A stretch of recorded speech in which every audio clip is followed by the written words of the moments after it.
Você está viajando por outra dimensão, um lugar não apenas da visão e do som, mas também da mente. Uma jornada em uma terra maravilhosa, cujos limites são os da fantasia. Sua próxima parada, além da imaginação.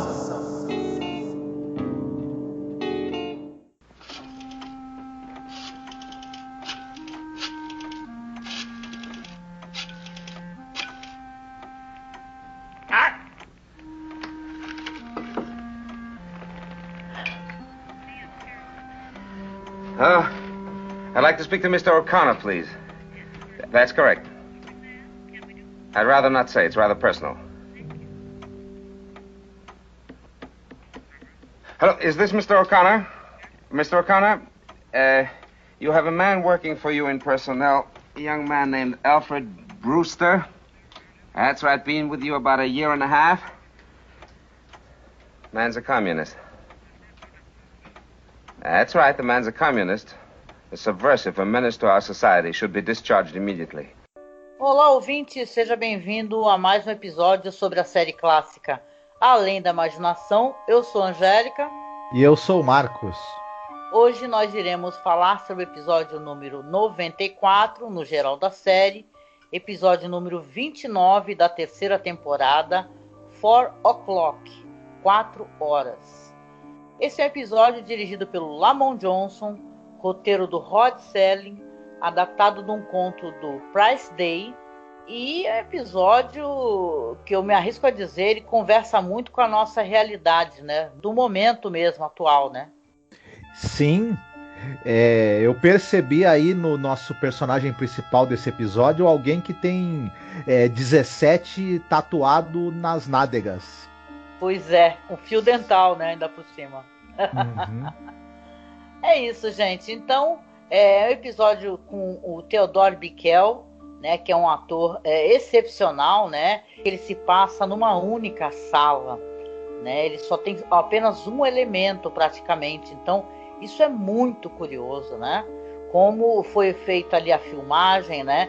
Como foi feito os elementos de cena para ficar uma sala interessante, apesar de pequena e apertada, né? Com muitos arquivos, mesa, né? Gaiola com papagaio, muita coisa. Sim.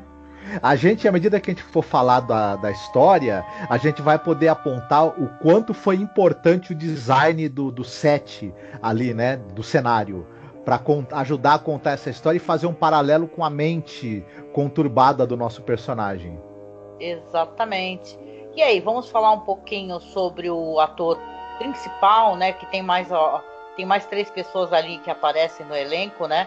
Mas sobre o Theodore Bikel, é um daqueles casos que a gente começa a fazer pesquisa para o podcast e você se depara com, né, um ser humano assim que ele fez de tudo na vida, né?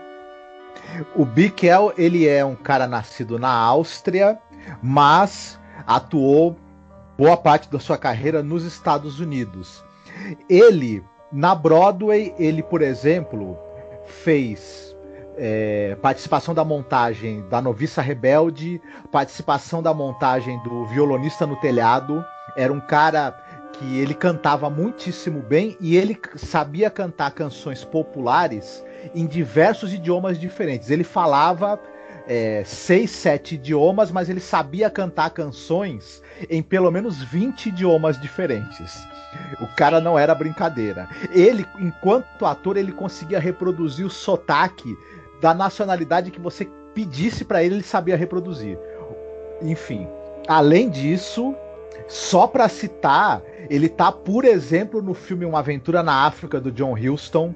Ele está no filme Moulin Rouge, o filme de 52. Ele é o xerife daquele famoso filme Acorrentados. Você tem o Sidney Poitier e o Tony Curtis que fogem do presídio, mas estão presos por uma algema, né, por uma corrente.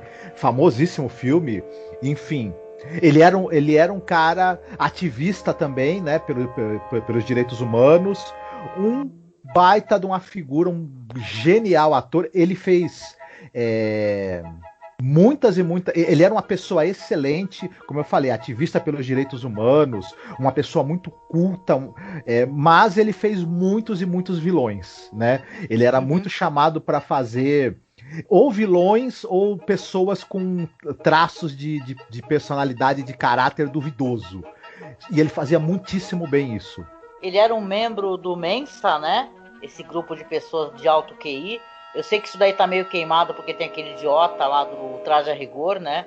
Mas esse era um cara do Mensa realmente excepcional, né? Como você disse, um ativista pelos direitos humanos, ativista pelos direitos dos artistas, sabe? Ele apoiou sempre as causas dos artistas e tal, né? Então ele é recordado com muito afeto, com muito carinho, né? Esse ator, por ser realmente uma pessoa incrível, participou de muita coisa na televisão também, né? Até Star Trek. Então Sim. ele, sabe, maravilhoso mesmo. E olha, é uma felicidade poder falar sobre esse episódio, apesar de ser um tema que a gente vai acabar falando sobre política, não tem jeito, né? Mas ele é um cara que é notório, assim, que ele até gostava de participar, fazer essa espécie de papel como ele fez, que é para você denunciar essa espécie de comportamento, né? Então é muito interessante. Sim, ele teve um posicionamento também muito marcante contra o macartismo, contra essa coisa do pessoal que era colocado em listas negras, enfim, uma figura importante, assim, tanto quanto ator quanto como pessoa também, né? A gente tem também a Phyllis Love, ela faz nesse episódio a esposa de um sujeito que esse nosso personagem principal está tentando, de um professor que está tendo a vida destruída por esse personagem do episódio, que nós vamos explicar como é que ele faz para destruir a vida das pessoas. A Phyllis Love é uma atriz, ela começou trabalhando no teatro em Iowa. Ela nasceu no estado de Iowa e ela começou trabalhando no teatro ali regional. Fez muitas e muitas produções de teatro no estado dela. Depois foi para o Actors Studio em Nova York e daí para frente, já nos anos 50, engatou uma carreira de coadjuvante no cinema e em muitas e muitas participações na televisão. Ela fazia mais papéis românticos na televisão. Ela era a mocinha das séries. E ela ia desde o drama, faroeste, policial, enfim, todo tipo de série que você possa imaginar. Em algum momento você ia ter a participação da Phyllis Love como a mocinha de algum dos episódios, né? Uma atriz muito boa, muito dotada dramaticamente falando, né? Uma excelente atriz e por isso teve convites de trabalho durante muito tempo. Nos anos 70, no final dos anos 70, ela se aposentou e largou a carreira de atriz. A última pessoa que aparece bastante no episódio é o ator Lyndon Childs, que ele faz o agente do FBI. Ele era um cara de televisão, ele tem também bastante participações em todo tipo de série também. Ele fazia bastante série policial, ele tem esse jeitão assim sério, né, que transmite uma certa altivez e seriedade. Então ele tava lá nas séries de policial, nas séries de faroeste, mas na verdade séries policiais, drama, enfim, trabalhou nos teatros televisionados também. Mais recentemente, ele apareceu pouco antes de falecer. Ele faleceu aos 80 anos de idade, em 2013, se eu não me engano. Mas ele acabou participando num dos filmes aí de uma revival da trilogia de filmes do Dr. Mabuse. Olha, que legal. Foi um dos últimos papéis, na verdade o último papel. Ele faz o inspetor, né, de polícia que tem dessa história do Dr. Mabuse. Mas era um ator de televisão, né? Ele está em Lambada, a Dança Proibida também. Ai, por exemplo. Tem um podcast sobre. Uhum. A gente citou aquela série do lobisomem, lembra? Que a gente chegou a citar num dos episódios? Uhum. Ele também está em um episódio dessa série, por exemplo. Enfim, ele tá no V, né? A Batalha, lembra? Aquela série do V, a Batalha Final? Sim, a série clássica, né? A série clássica ele também está. Isso aí. Bom, eu queria comentar um pouquinho sobre o Price Day, né, que é o autor do conto. Ele é conhecido por esse conto, né, o conto mais famoso dele, 4 O'Clock. Porém, ele é um jornalista vencedor do prêmio Pulitzer, né? Ele é um cara que ele escrevia poesia para o jornal The New Yorker em 31, e ele acabou se tornando uma pessoa muito importante porque a carreira jornalística dele, por exemplo, ele foi correspondente de guerra do jornal Sun, e então ele foi um dos primeiros civis a testemunhar e relatar as condições dos campos de extermínio nazistas. Olha, depois da libertação, né? E ele foi o único repórter de um jornal individual a testemunhar a rendição alemã em Reims. Então, ele é uma pessoa que ele era excepcional, né, enquanto um jornalista, né? Trabalho muito diversificado, escrevia poesia, contos. Diz que esse 4 O'Clock é uma temática que ele não abordava muito, né? Ele tinha outras temáticas das quais ele trabalhava mais. E ele, inclusive, trabalhou para o cinema, fez roteiro para um filme com a Ida Lupino, chamado The Lady in the Mob, né? De 39 esse filme, e diz que é muito interessante. Não assisti, eu quero acompanhar toda a carreira da Ida Lupino ainda, mas é fascinante, né? E tem umas diferenças na história, né? Porque o Rod Serling, que é um excelente roteirista, escrevia muitíssimo bem, ele adaptou, né? Porque o Price Day tem uma história deste homem, mas é uma coisa muito contada por flashback, né? Então você tem algumas interações que também não tem no conto, né? Então o Rod Serling adaptou e diferenciou, porém o conto é muito famoso, um conto muito importante, que por sinal eu não sabia, até compartilhei no nosso grupo, gente.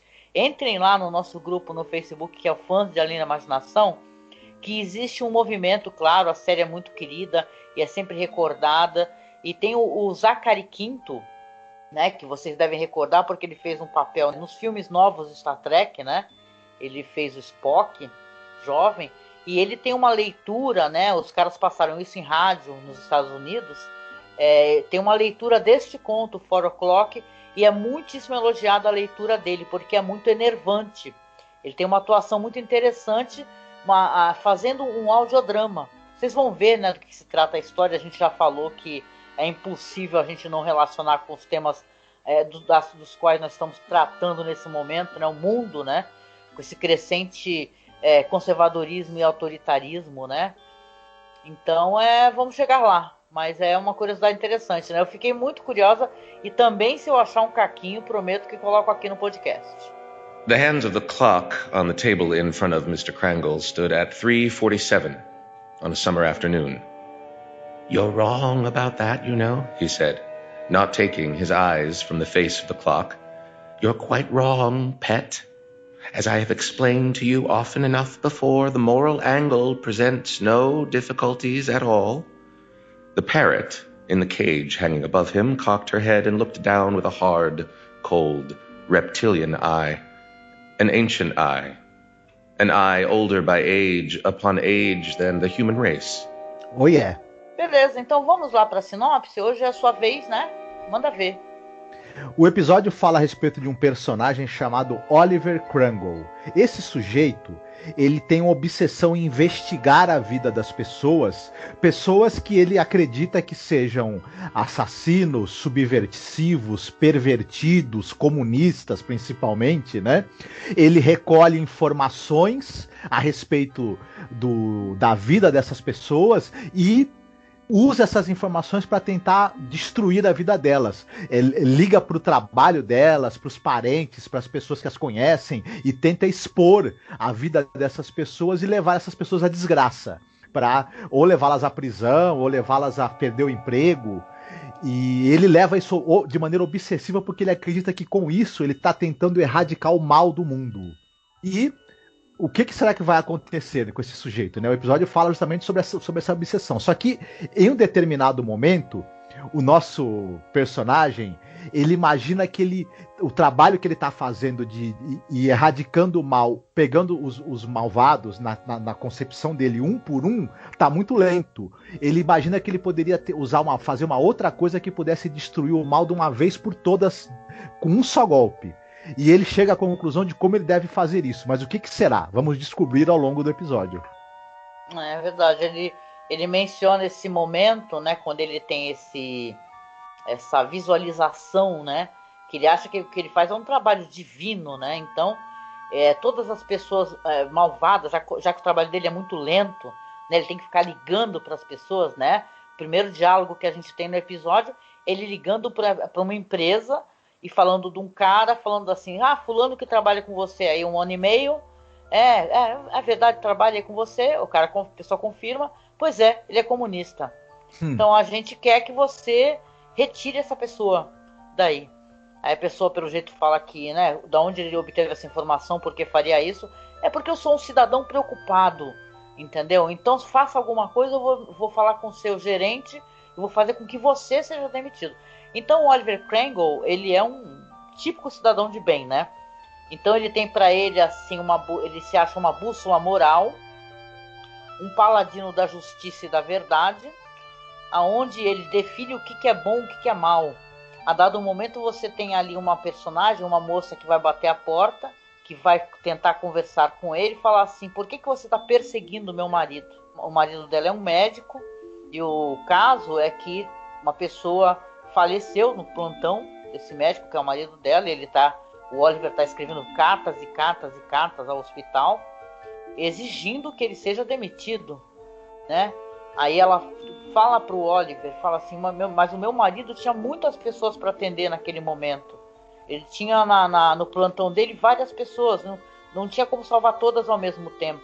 Ele debocha da mulher, trata a mulher muito mal, né? E ela fala para ele, na verdade, que ele sim é o mal, né?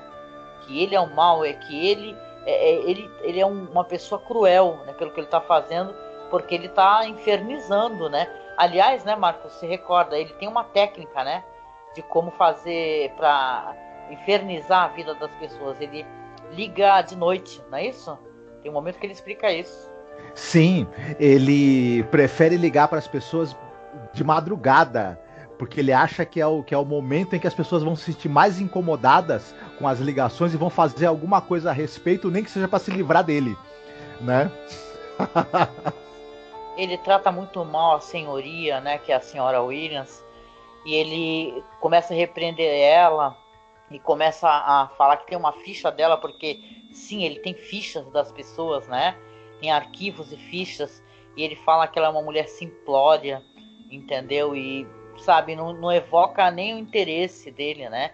Ele é uma pessoa horrorosa, né? Uma das melhores coisas que tem em cena é aquele papagaio dele, que fica falando louco, né? Mads, né? Mads, ele vai e coloca uma bolachinha ali no copinho do papagaio. Exatamente.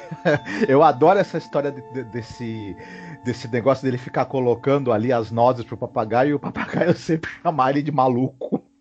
Ele fica gritando Mads, né? Na história original tem até uma coisa muito curiosa, essa parte do papagaio, porque aqui no episódio dá a impressão até que ele tenta calar o papagaio com a comida, né?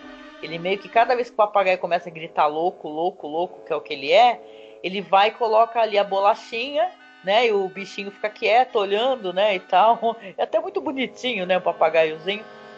E ele vai lá e coloca, né? Então ele tem poucas interações, né? Coisa que essas interações elas não existem no conto original, né? Do Price Day. Então, na série, o Rod Serling colocou as interações e eliminou o flashback, né? Para que você tenha esse monólogo dele. São monólogos muito dolorosos de você assistir, porque a dado momento ele olha pela janela e fala assim, olha só essas pessoas, né? Pessoas apodrecidas, né? Pessoas que estão gastando oxigênio. Qual é a validade delas no mundo? Então ele se acha melhor que todo mundo. Ele é o típico cidadão de bem bolsonarista, entendeu? Que pouco se importa com a vida das pessoas. Ele só quer ser uma bússola moral do que ele acha que é certo, do que ele acha que é errado. Ele acha que aquele mundinho dele, aquela salinha dele é o certo. Ali tem toda a verdade. Tanto que ele, no conto original, diz que o personagem dele, ele tem um insight, assim, que ele tá fazendo um trabalho de Deus, entendeu? Tocado por Deus. Isso daí também é uma das maneiras que essas pessoas se referem a si mesmas, né? Que elas estão fazendo o trabalho de Deus, é pela família, né? É pelas crianças, né? Na verdade, eles as pessoas pouco se importam, né? Então ele é um ser humano ridiculamente minúsculo, né? A gente vem até falando isso porque o episódio anterior também trata disso. Ele é um ser humano minúsculo, né? E ele acha, né? Justamente porque a esposa desse médico que vai falar com ele fala que ele é um homem pequeno e tal, e ele tem esse negócio de ele achar então que vai existir um grande momento às 4 horas da tarde e que todas as pessoas malvadas vão se tornar pessoas de 60 centímetros, né? Que tanto que aí ele está aguardando ansiosamente a visita de um cara do FBI, porque ele vai falar pro FBI, ó, você pode prender todas essas pessoas que você encontrar que tenham 60 centímetros, pois elas são pessoas malvadas. Exatamente. E o cara do FBI vai escutando, né, os argumentos dele, falando que ele investiga a vida das pessoas e que ele descobre quem são criminosos, quem são pervertidos, quem são aqueles que são comunistas infiltrados. Ele tem uma teoria da conspiração que, na verdade, os comunistas se infiltraram em todas as escalas ali da vida social americana. Eles estão infiltrados no governo, na educação. Os comunistas estão infiltrados em todos os locais. Parece os idiotas paranoicos que a gente vê no Brasil hoje, que eles acham que tem comunista infiltrado em tudo que é lugar, né? Em pleno 2021, no Brasil, tem comunista em tudo que é lado das pessoas. E esse cara, o nosso amigo ali, o Oliver, o personagem do episódio, ele tem essa mesma paranoia. O cara do FBI, escutando aquilo tudo, ele chega à seguinte conclusão, que o Oliver é total e completamente louco, que ele tem que procurar um psiquiatra, que ele tem que procurar tratamento. As pessoas que aqui no Brasil em 2021 acreditam que nós estamos vivendo uma grande conspiração global do comunismo precisam procurar um psiquiatra também, e logo, né, porque elas estão ficando perigosas para elas e para os outros. Mas voltando ao episódio, o cara do FBI fala, não, esse cara é louco, esse cara tem problema mental, não vou levar a sério. E ele, né, fala pro cara, procura um médico que eu tenho mais o que fazer, dá licença, né? E aí o que o Oliver, ao ouvir do agente do FBI que ele deveria procurar um médico, na verdade, ele acha que o cara é o quê? Na verdade, comunista. Mais um comunista infiltrado. Mas é uma coisa comum, né? Você vê mesmo nesse governo Bolsonaro que se o cara é um bolsonarista, não importa o quanto o cara apoiou os absurdos, né, que eles apoiam, né, toda a violência que eles propagam, a partir do momento que eles discordam entre si, automaticamente vocês já viram comunista, né? Marxismo cultural, a paranoia do comunismo, é uma coisa que está graçando no nosso país e destruindo, né? Eles falam que é pela família cristã e tal, mas isso daí está destruindo as famílias, né? Sim.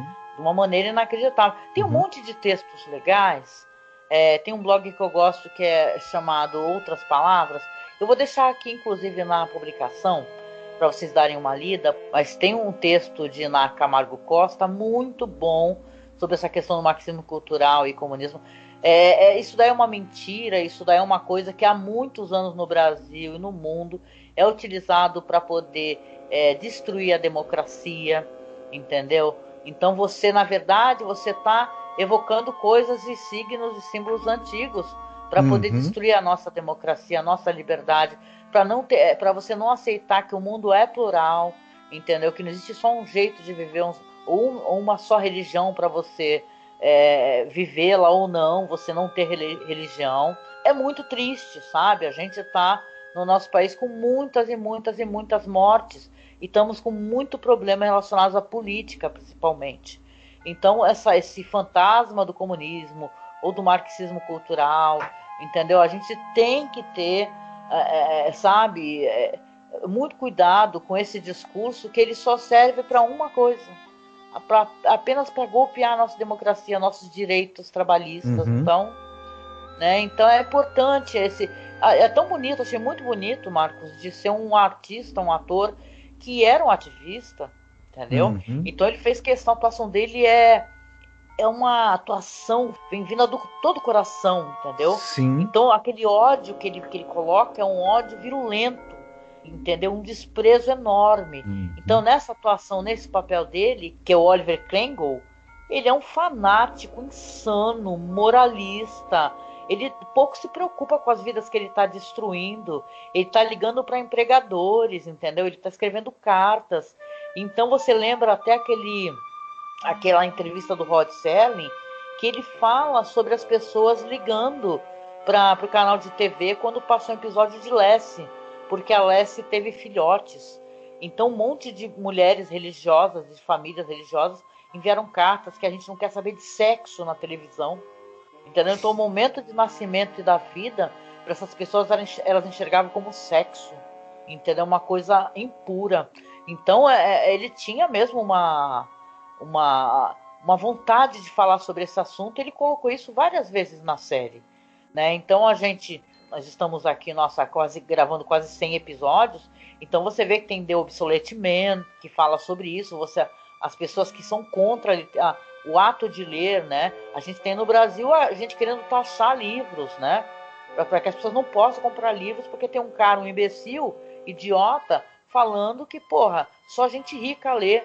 Porra, fode, entendeu? Então a gente está vivendo um inferno, sabe? Então o episódio eu acho excepcional para a gente poder fazer essa reflexão no momento que a gente está vivendo, né? Pois é. E tem essa coisa também que andaram falando aí que estão dando livro com palavra demais para as crianças. É muita palavra escrita nesses livros, né? Tinha que ter só foto do presidente, talvez no livro, em vez de palavras, de repente, né? Para ele ficar feliz. Bom, como você mesmo falou, o Theodore Bickel, ele faz uma caricatura virulenta desse tipo de pessoa na composição dele, do personagem. Ele carrega nas tintas do ridículo, da loucura paranoica desse personagem, da falta de caráter dele, da megalomania e ele tá sempre a um passo da loucura. Ele é um cara, obviamente, louco, mas ele também é perverso, ele é malvado, ele é megalomaníaco, ele é cruel e ele se acha o centro do mundo.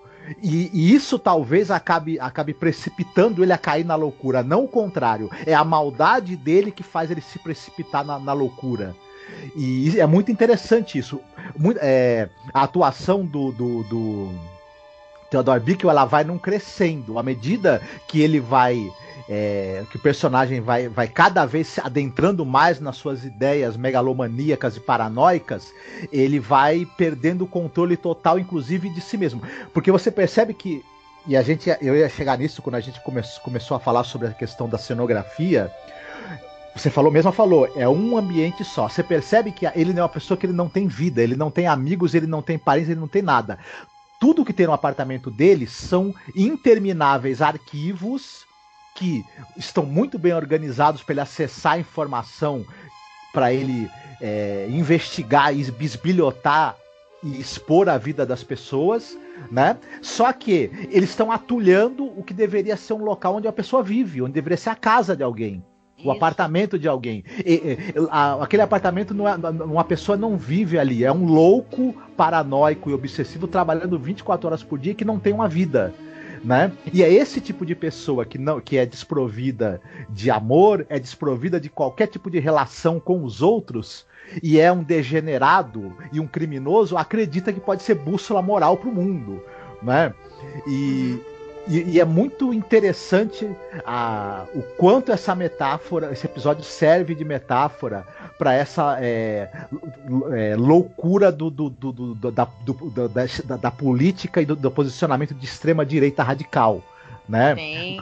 Ele seria tranquilamente alguém do QAnon hoje em dia, né? Sim, ele poderia ter fundado o QAnon. Ele é um pouco mais organizado do que as pessoas do QAnon, porque a vantagem que ele tem sobre essas pessoas é que ele é uma pessoa organizada. Eles nem isso não são, né?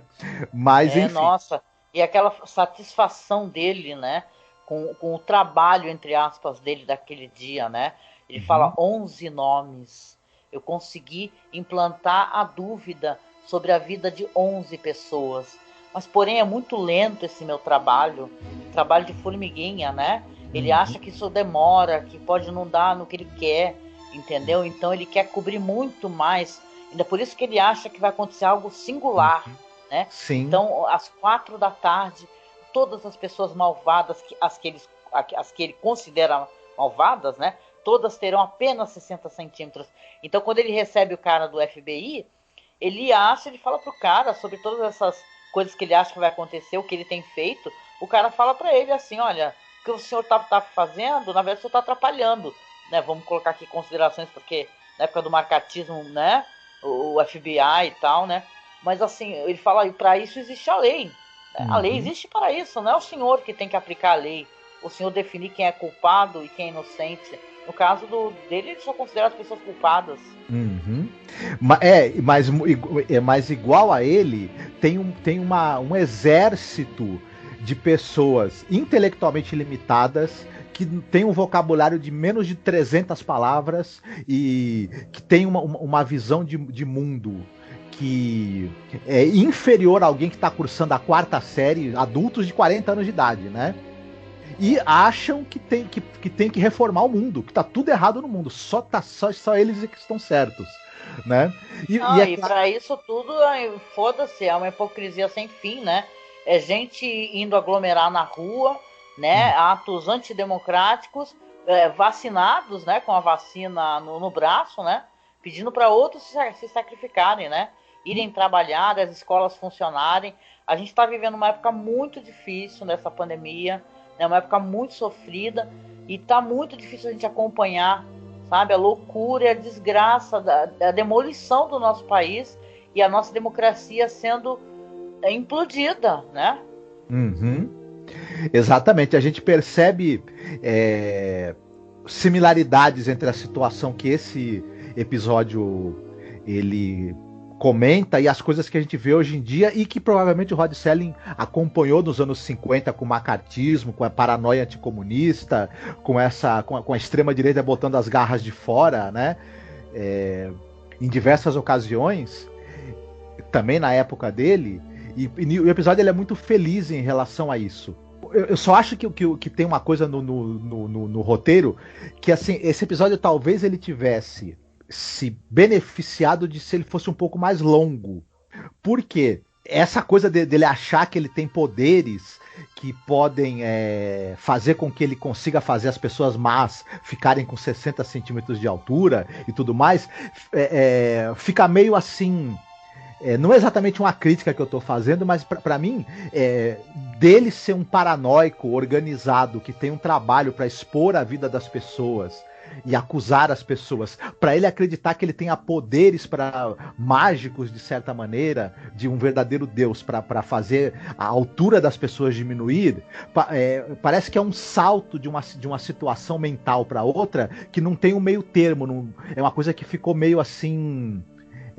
sem ter uma construção, para mim, né? A gente pode imaginar também que aquele final e tudo mais é uma loucura da cabeça dele, né?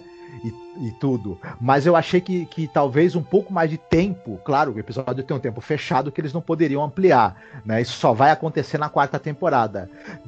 Esse personagem mereceria um desenvolvimento um pouco maior pra gente poder entender essa lógica distorcida que ele tem, né? É verdade, concordo contigo. Esses episódios de 25 minutos, né? Eles se sente às vezes que tinha que ter mais conteúdo ali, né? Apesar que eu acho que ele consegue, é um episódio sobre um personagem, né? Trabalha essa mente perturbada desse personagem, e ele consegue mostrar que o personagem ele é uma pessoa enlouquecida também, né? Apesar de estar fazendo de maneira... ele tá fazendo maldade, tendo consciência que ele tá fazendo coisas erradas, né? Entendeu? Quando a mulher pede pelo amor de Deus, né? Deixe meu marido em paz, né? Que meu marido não consegue dormir com você o tempo todo atormentando o hospital. Então você tem essa quebra, né? Da total realidade, porque o plot twist é esse, né? Às 4 horas da tarde, ele tá ali aguardando ansiosamente ali na janela, olhando para ver as pessoas reduzirem, ficarem pequenas, e ele que fica pequeno. Ele se torna um homem minúsculo, né? No conto, a questão do papagaio, você tem porque ele fica o tempo todo alimentando, dando nozes até pro bichinho, e ele repara que ele não alcança mais a gaiola. Então ele tem essa noção do que aconteceu com ele, dessa maneira, na hora que ele vai tentar alimentar, ele vê que ele não alcança, né? Na série é uma coisa, alguém pode achar que é anticlimático esse final, eu acho um final perfeito. Esse é um episódio que eu colocaria no top 10 tranquilamente, porque ele é um homem pequeno, porque pessoas assim, na verdade, são pequenas, né? São pessoas que têm uma visão limitada, entendeu? Então, você ser pequeno não é você ser uma pessoa pequena com uma crítica estética, não. Você é uma pessoa pequena, porque você está reduzido a esse pequeno espaço, né? Que você está aí entre tuas coisas, né? A tua visão é limitada, entendeu? O teu jeito de ver o mundo é limitado, entendeu? Você vê que é uma pessoa que não tem acesso à leitura, a única coisa que ele faz na vida dele é ter esses montes de formulários e arquivos sobre outras pessoas, né? Ou seja, né, ele acha que ele é a bússola moral do mundo, né? Então ele acaba descobrindo que ele mal vai conseguir enxergar pela janela o mundo que ele está tentando julgar o tempo todo e condenando, né? Ele se acha o juiz e o executor, né, praticamente, do mundo. Então é um final que é uma porrada, assim, né? As pessoas podem até criticar. Eu acho um final que ele deixa meio ambíguo ali para o espectador, né? Por que ele acha que tem esses poderes? Como eu te disse no conto, ele tem um insight, né? Ele acha que está fazendo trabalho de Deus, porque ele está olhando para umas nuvens, assim, e fala, não, tudo isso que eu faço aqui é porque Deus acha que eu tenho direito de fazer, entendeu? E veja bem, isso daí é uma coisa que muita gente se acha, né, no mesmo, né, direito, né, de julgar as pessoas e condenar as pessoas, né? Então é um episódio muito importante, né? Se a gente falou naquele episódio lá sobre os sapatos das pessoas, e você colocar os sapatos das pessoas e as pessoas se transformam naquele ser, né? A gente usa muito esse negócio de você colocar um calçado do outro para se colocar no lugar da empatia, você ser empático, né? E você tentar entender que a vida não é ali o teu ambiente, para tudo tem outras perspectivas. Então esse cara é um cara que não tem perspectiva de nada, e agora vai ter menos ainda. Tem uma leitura interessante que a gente pode fazer também desse episódio, que ele acha que tem poderes de um deus, na verdade. E ele também se imagina onisciente, porque ele acha que ele consegue perscrutar a vida de todo mundo e fazer um julgamento preciso do que tem no coração das pessoas, se elas são boas ou más. Então, ele é também uma metáfora de um deus, né, vingativo, um deus que julga as pessoas o tempo todo e fica impondo punições a elas de maneira arbitrária. E o quanto que esse deus é o deus desse tipo de pessoa, né? Eles enxergam a divindade e Deus dessa maneira. Ele é tão baixo, cruel e vingativo quanto elas são. E também essa leitura de uma religiosidade deformada e doentia também é interessante e patética, né, também. Sim. Esse episódio funciona em muitos níveis. O final, eu acho que ele não funciona enquanto plot twist, porque a gente logo imagina o que vai acontecer. Quem vai ficar pequeno é ele. Isso aí Sim. A gente já vê, mas enquanto metáfora dessa coisa do cara que não enxerga a própria pequenez e a própria irrelevância, é muito bem colocado e é muito engraçado de se ver também. Né? Concordo. Muito bom, muito bom. Vamos lá àquela pergunta, e aí, ponto alto e ponto baixo na sua opinião? Eu gostei muito da interpretação do Theodore Bikel, gostei bastante da direção do Lamont Johnson, eu acho que ele foi muito seguro ao conduzir e muito feliz na escolha do tratamento visual do episódio.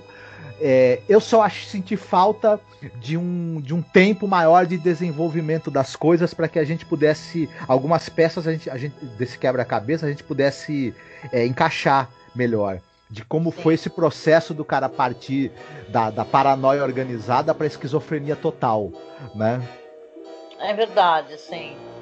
Eu concordo contigo, adorei o Theodore Bikel, foi uma coisa maravilhosa poder pesquisar sobre ele, sabe? A abertura do Rod Serling, ela é muito do que eu penso sobre outras coisas, sobre pessoas assim.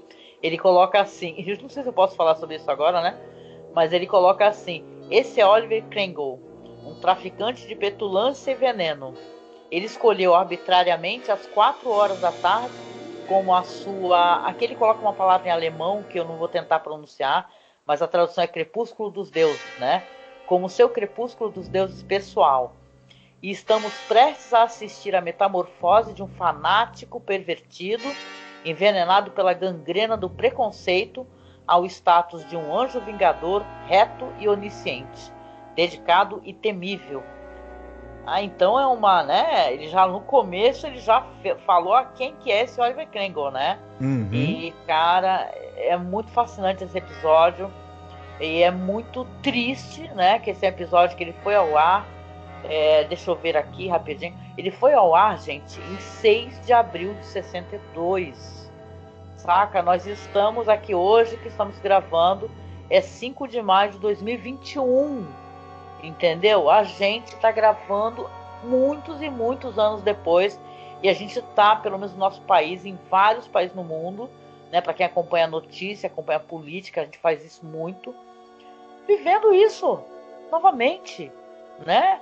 Essa farsa chamada, essa caça ao comunista, entendeu? Você retirar e remover direitos que foram uma batalha de muitos anos, e né, de pessoas que verteram muito sangue por esses direitos trabalhistas, sabe? Então a gente está perdendo muita coisa. A gente precisa muito refletir, entendeu? E ver o que está acontecendo no nosso próprio país, cobrar das pessoas, sabe? A responsabilidade pelos atos do que o povo está passando hoje em dia, né? Então, olha, com certeza é um episódio que eu gostei muito. Para mim não tem ponto baixo. Eu acho que até esse plot twist que tem, ele funcionou para algo, né? Para representar de maneira visual algo que esse personagem é, uma pessoa pequena, uma pessoa insignificante, e é isso, né? Pois é. Muito bem. E eu queria saber de você quais indicações de filmes ou outros produtos você tem, né, relacionados ao episódio. Pois é. Olha, eu vou indicar um filme que eu sou absolutamente apaixonada em todos os níveis possíveis. Eu sou fã do Paul Scofield, que é um ator inglês, sabe? Ele, nesse filme, ele tem uma interpretação apaixonada, incrível, né? A gente tem um podcast sobre esse filme, que é o A Man for All Seasons, que é um filme de 66, dirigido pelo Fred Zinnemann. E a gente fez um podcast, né? Com o Paulo Elache, você e Paulo Elache. E é um drama biográfico, né, que vai contar a história do Sir Thomas More, né, que é o Lord Chanceler da Inglaterra, e é o cara que se recusou a assinar uma carta pedindo para o Papa que anulasse o casamento do Henrique VIII com a Catarina Aragão, né, para que ele pudesse casar com a Ana Bolena, né? Para quem conhece essa história, né, você vê que é um cara que foi matando esposas, né? E apesar de ser um filme que sim, o personagem é um personagem religioso, eu lembro que a gente teve esse debate no podcast do cara ter o Sir Thomas More, né, ser um cara que ele não se rende ao fato de torcer as leis e alterar as leis para que o rei fizesse o que quisesse, né? E depois está comprovado, foi daí que inclusive vem aquela religião anglicana, né? Que é uma religião que a chefe é a rainha, né, no caso, né? O rei ou a rainha. Então, uma história dramática, bonita, muito bem atuada. E, claro, não é só o Paul Scofield que está bem, todo mundo, o Nigel Davenport, o Léo McKerney, o Corin Redgrave, aparece o John Hurt, gente, novinho no filme. Então, é um filme que, pelo menos para mim, é um filme que ele bate muito forte em mim, e muito pela atuação do Paul Scofield, né? Que era um cara que já interpretava essa peça no teatro. E eu acho que é um filme que ele tem muito a ver, de certa maneira, com este episódio aqui. Com outro olhar, sabe? Um olhar de uma pessoa que ela não se rende a alterar o jeito de encarar a vida, de fazer as coisas, por uma questão de poder ou política, né? Então, eu acho muito interessante. Então, minha recomendação seria essa. Vocês procurarem. Eu não sei, esse filme tem por aí facilmente, eu acho, para baixar, né? Se você procurar o filme... A tradução é O Homem que Não Vendeu Sua Alma. E tem até um livro muito famoso também, que não tem no Brasil, chamado An Actor for All Seasons, que conta justamente a história do Paul Scofield, né? E eu gosto demais, gente, eu gosto demais. Se vocês puderem assistir o filme e conferirem o nosso podcast, porque humildemente, e olha que tem muitos anos que a gente fez esse podcast, É um podcast lindo também, entendeu? O nosso debate ele é muito interessante. Nós fizemos o paralelo com o Sir Thomas More e o Ned Stark do Game of Thrones, né? Então, aliás, corrigindo, não fomos só nós três, não. Também tem o nosso amigo Ivan Perder, que ele trouxe aquele outro olhar, também fez o contraponto, né? Fez o advogado do diabo no podcast. Então isso é muito interessante, é um papo muito legal. Tá? O filme é maravilhoso, sem palavras, de chorar. Tem momento que as pessoas assistem, caem mesmo as lágrimas, porque a história dele, para quem conhece, não termina bem pro personagem, né? E o podcast também foi um prazer e uma honra e um orgulho gravá-lo. Recomendadíssimo. E você, qual seria a sua recomendação? Dessa vez eu vou exagerar. Eu vou recomendar 3 filmes. Sinto muito, desculpe, não dá pra deixar passar. Mas eu vou falar rapidinho de cada um, porque inclusive são filmes conhecidos e tudo mais. A gente falou da carreira desse grande ator que é o Theodore Bikel. E a gente citou alguns filmes que ele participou e, por exemplo, ele em 51 ele participou do filme Uma Aventura na África, famosíssimo filme de aventura dirigido pelo John Huston, com a Katharine Hepburn e o Humphrey Bogart, em que um marujo meio bêbado, meio beberrão e uma missionária tentam derrubar um barco de guerra alemão durante a Primeira Guerra Mundial. É um dos meus filmes preferidos da vida, é um filme delicioso, absolutamente maravilhoso.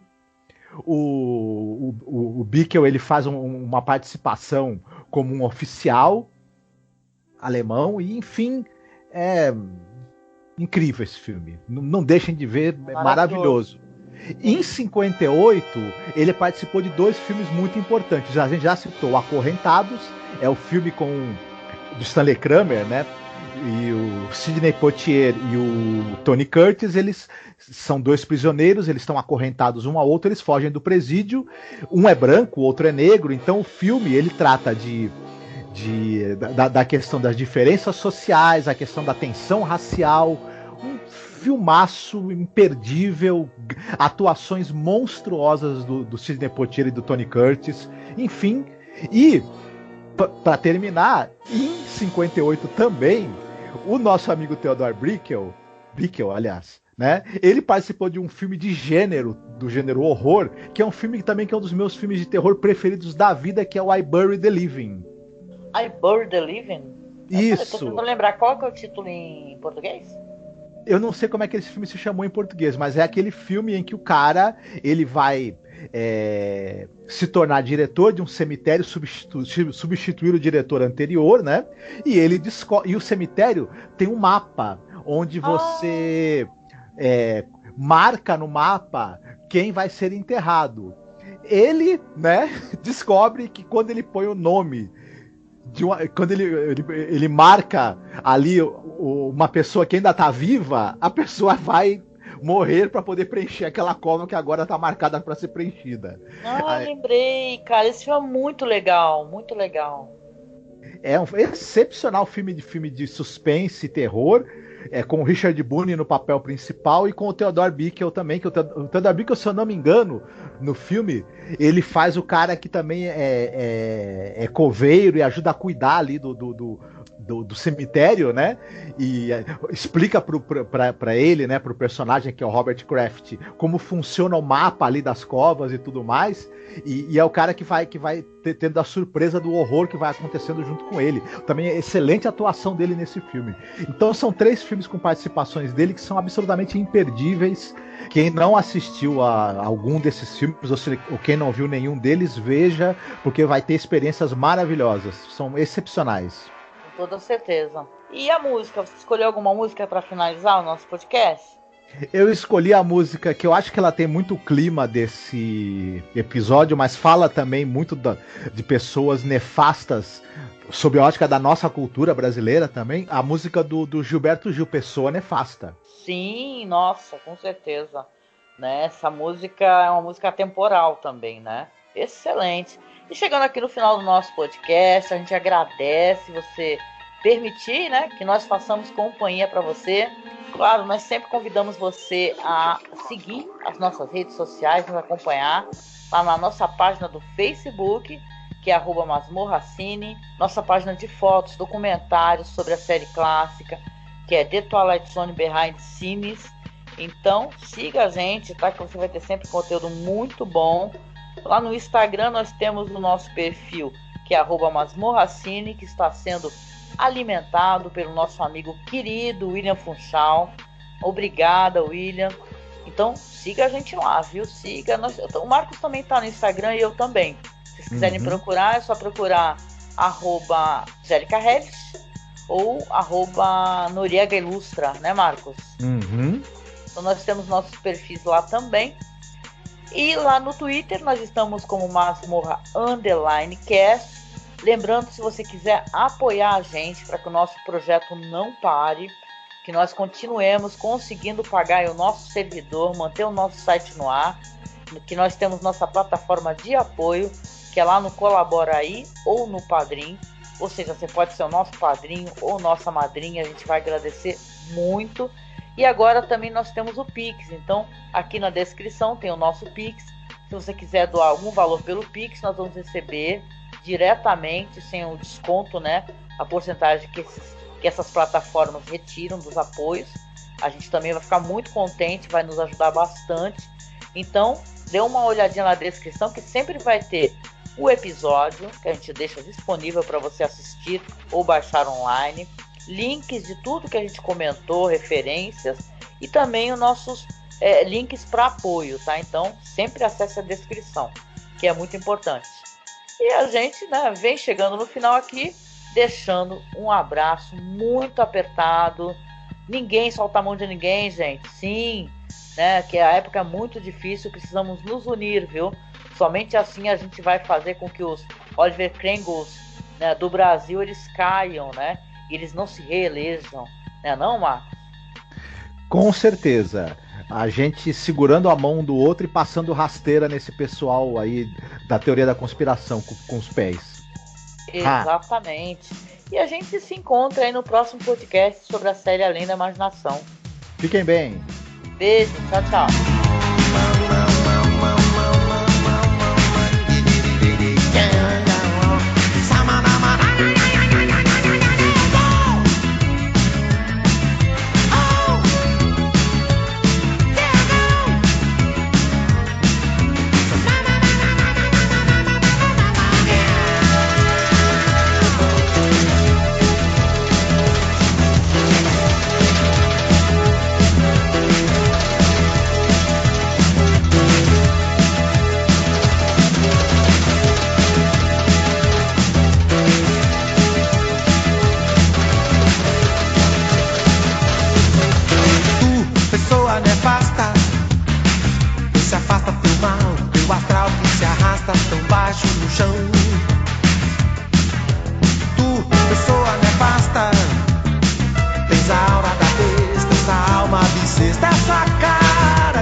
Faz as pazes com os deuses, carrega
coração.